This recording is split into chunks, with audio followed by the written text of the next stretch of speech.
ایک بار ایک انجینئر اپنی چارپائی پر مچھردانی لگا کر لیٹا ہوا تھا۔ اس کی مچھردانی میں ایک سوراخ تھا۔ مچھر بار بار اس سوراخ کے ذریعے اندر آ جاتے تھے۔ انجینئر پریشان ہو گیا۔ اس نے مچھردانی میں ایک اور سوراخ کر دیا اور دونوں سوراخ کو پائپ کے ذریعے اٹیچ کر دیا۔ اب مچھروں کا دماغ خراب، ادھر سے گئے ادھر سے نکلے۔ انجینئر سے پنگے نہیں چنگے۔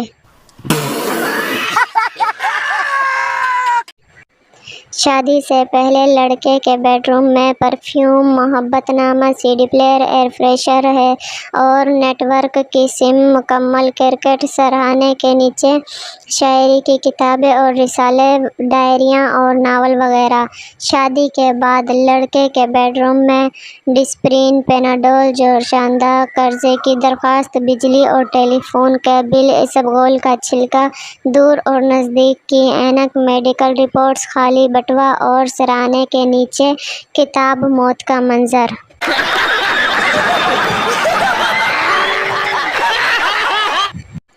فقیر: پانی ملے گا؟ بچہ: لسی ہو جائے تو؟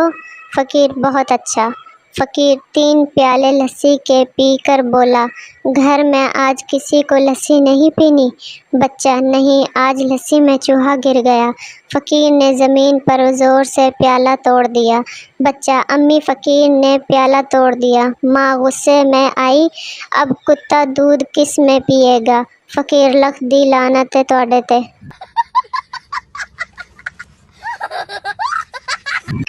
لڑکی: پڑوس والی آنٹی مجھے بہت تنگ کرتی تھی۔ جب بھی کسی کی شادی ہوتی وہ میرے گال کھینچ کر کہتی اب تمہاری باری ہے۔